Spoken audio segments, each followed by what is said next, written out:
Well, folks, Democrats have to accept a reality at this point. They very easily could lose the Senate and control of any Senate operations for the next decade. It is very true. And as a conservative, I'm feeling very optimistic. And the Democrats, they're sweating bullets at this point right now. As we know, the GOP flipped the Senate in 2024. They have a 53-seat majority. And the map, looking ahead for the left, it looks brutal. But we're going to break it down for you. Drop down below, hit that subscribe button. Make sure you never miss another video again from us in the future. Now, we know the 2024 election was a wake-up call for Democrats, but unfortunately, the Democrats just let the phone ring. They haven't picked it up yet. Because Republicans didn't just win the White House with Donald Trump. They flipped 4 Senate seats: Pennsylvania, Ohio, West Virginia, and Montana. So that means the GOP has a 53-seat majority starting in 2025, and they'll for sure have it at least until 26, and it doesn't look good for the Democrats past then. Now, it's not a supermajority, but they have a solid edge to work with right here. And here's the kicker. Democrats have almost no opportunities in 2024 to pick up, while stuck defending tough seats in red and swing states. You're looking at the electoral map right now. This is where it's at right now. So basically, and you could throw Minnesota in there too, the Democrats are left defending a very vulnerable seat in Georgia, defending a very vulnerable seat in Michigan, defending a very vulnerable seat in New Hampshire, and maybe going on the offensive in Maine, North Carolina, defending Minnesota. So, you know what? Look at the losers here. Look at the losers in 2024. Let's look at the 2024 Senate elections, when we saw people like Sherrod Brown, longtime Democrat from Ohio, lose re-election. John Tester, longtime Democrat from Montana. 2 veteran Democrats that got crushed in states that Trump carried big. And in West Virginia, Joe Manchin retired and the seat was flipped faster than you can say coal country. And this was not a fluke. This was a sign. It's a sign of a bigger trend. Democrats are losing ground in rural, working class states, and that's where the Senate's math gets ugly for the Democrats. Because we know how it works. We know how this whole process works here. Because we know the Senate is not like the House or the presidency. Every state gets 2 senators no matter how large or how small it is. This is the upcoming 2028 election right here. But every state, they get 2 senators. No matter how big, no matter how small. That gives low population, rural, red and blue states like Wyoming, Idaho, the Dakotas, or New Hampshire, Connecticut, Maine, New Jersey, smaller states like this, it gives them representation in one of the legislative bodies in Congress. Now, right now, Republicans dominate these smaller states. After 2024, Republicans hold all 50 Senate seats in the 25 states that Trump won in 2016, 2020, and 2024. Democrats hold 0 in these states. 0. Meanwhile, Democrats are clinging to the seats in just 25 different states. And only 6 of those lean redder than the national average, like places like Michigan, places like Georgia, places like Arizona. We know it's going to be tough for the Democrats in 26 and in 28 when it comes to the Senate. And like we said, the rural advantage could lock Democrats out of a majority in the Senate for years unless they start winning back states they've lost. And here's a little spoiler for you. It's not looking very good for them right now. You're looking at where all the senators are from.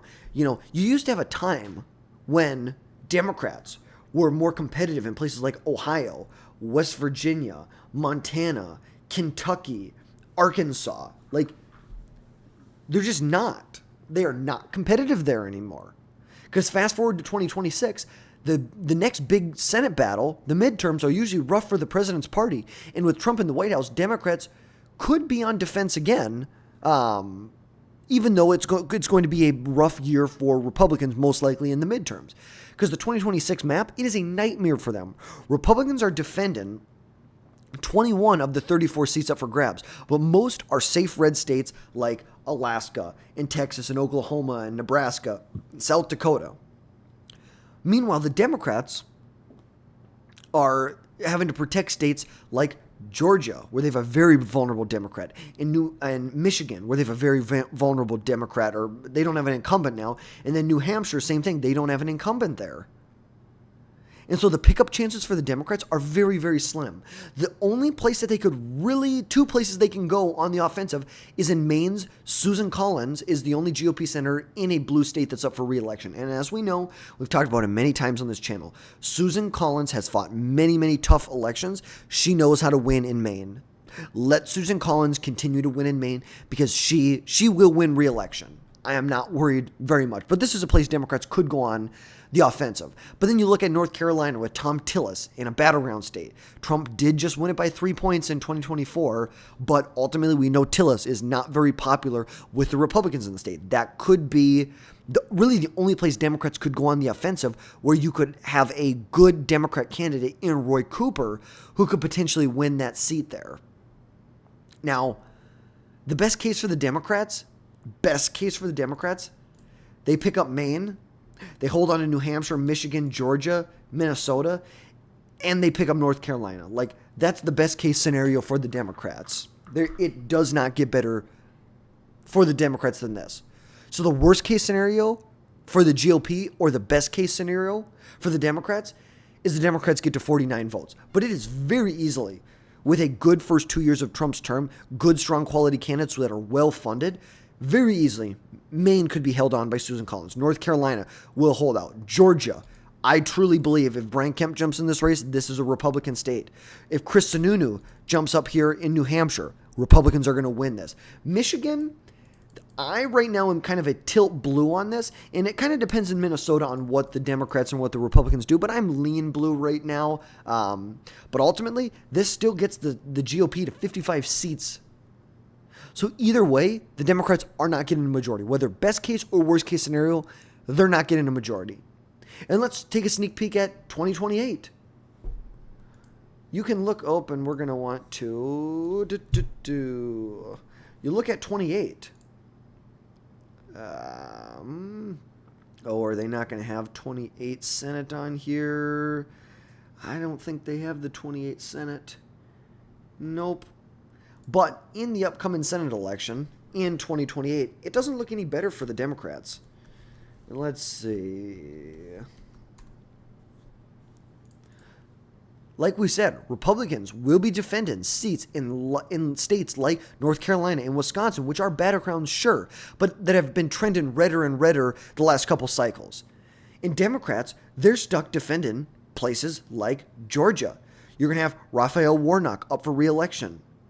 In a Republican state, you're going to have Ruben Gallego up for re-election in Arizona, which is a Republican seat. You're going to have, the other senator from, I know it's not Jackie Rosen, but the other senator from Nevada. This is a red state now that you have a Democrat up for re-election. You have John Fetterman in Pennsylvania. It's like, there's a lot of opportunity for big pickups. And then you have places that could be up for re-election like North Carolina, which could be tough for Republicans. Republicans are going to be defending, like we said, Wisconsin, North Carolina. There's not another seat on here that I'm really worried about, to be 100% honest with you. Because but here's the thing. The problem is deeper than just one election or two elections. The deal is that Democrats used to win Senate seats in red states like Arkansas and West Virginia by running moderates who could appeal to Trump voters. Think about this. Let's go back to let's just go back to the Obama era. If we can potentially, if this computer can load fast enough to get us back there. Let's look at 2014. Now, this was a good year for Republicans. Don't get me wrong. 2014 was a great year for Republicans. But you want to know a fact? The fact is, like in 2012, you have Heidi Heidenkamp from North Dakota. You had a Democrat senator from Florida. You had a Democrat in Montana. You had a Democrat in Ohio. You have a Democrat in Michigan and in Wisconsin. You have a Democrat in West Virginia. You have a Democrat from Pennsylvania. Like, the reality is that Democrats used to win. They used to win in these rural states where they ran moderates who could appeal to Trump voters. And those days are gone because the party is now tied to the coastal elite, college-educated base that does not play into the rural politics in America.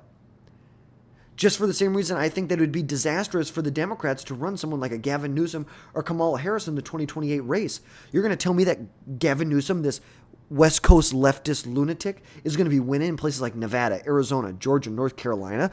Because after the census, after they do the census in 2030, and so basically it's 2032 actually, but Republicans can hold on to these seats here. Take your pickin'. Like, take your pick, dog.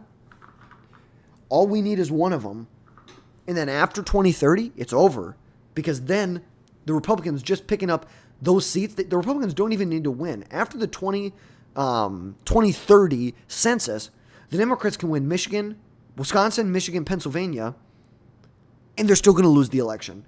Because this, what we have right here, will have enough electoral votes. Because you look at places like Florida is expected to pick up 4 electoral votes. Texas, 4 electoral votes. California's going to lose 3. New York's going to lose 2. Look at these states right here. Very solid Republican states. They're going to pick up in total 3 right here. So you're looking at, what, 11? 11 different electoral votes that could potentially be picked up here. And without a major shift in Democrat politics, which, like, cracking Texas, like the whole the blue Texas dream is dead. The blue Florida dream is dead, which at this point are long shots. And Democrats have almost no path to a 50-seat majority, let alone 60, which is what they would need to beat a filibuster. And the GOP doesn't even really need to try that hard relative to the Democrats to get the map to work in their favor. And so here's the thing. So why should you care? Because the Senate control isn't just about passing laws. It's about judges. It's about the judicial. It's about cabinet picks. It's about the Supreme Court. With a GOP majority, Trump's team gets a rubber stamp for his agenda starting in 2025 through the end of his presidency. Because think about it. Conservative judges locked in for decades, deregulation rolling forward, and no Democrat filibuster to slow it down. If Democrats cannot retake the Senate, they are powerless to stop it.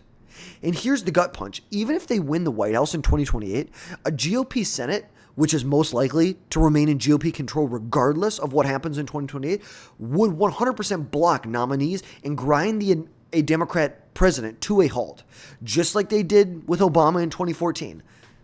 That is what the stakes are here. Why Republicans must hold on to this. And Democrats could very easily lose the Senate for the next decade. So is it completely hopeless for Democrats? It's like, I'm not entirely, but it's close. To turn this around, they would need a true miracle. They need to work on winning back the working class voters in red states. They need to flip a behemoth like a Texas. Like they would need to get a senator in or have a big political movement in red states like a Texas, like a Florida. Like that's what you need to see, not a one-off fluke. Remember, Democrats controlled John Tester held the seat in Montana for years. Years. But here's the thing. The problem is that their brand is so toxic in rural America. Post-2024 analysis show that Democrats lost ground with blue-collar workers, blue-collar whites, Latinos, and even black men, showing black men voting for Trump by like double or triple what they had done in the past. Because Trump's GOP, as much as the Democrats don't want to admit it, Trump's GOP owns the forgotten voter narrative now. That's just the reality. The Democrats are not the party of the working class. They're the party of the rich and the elites now. And some liberals want to say, oh, we're just going to make D.C. and Puerto Rico states. Sure. They'll add 4 blue seats, but it's a pipe dream. What crack are you smoking? With the GOP Senate and a House right now, the math does not lie. Democrats are in an existential crisis. Even The View knows that. Even the people in The View know that. But so that's what my thoughts are on this. I truly believe it is very possible that the Democrats could lose the Senate for the next decade. Starting now, they will be in the minority. With the rural advantage in the Republicans and brutal maps ahead, all point to GOP dominance moving forward. So what do you think? Do you think the left can pull off a comeback? Or are we locked up with the Senate for right now? Let me know down in the comments. Smash that like button, hit that subscribe button, and we'll catch you next time, folks.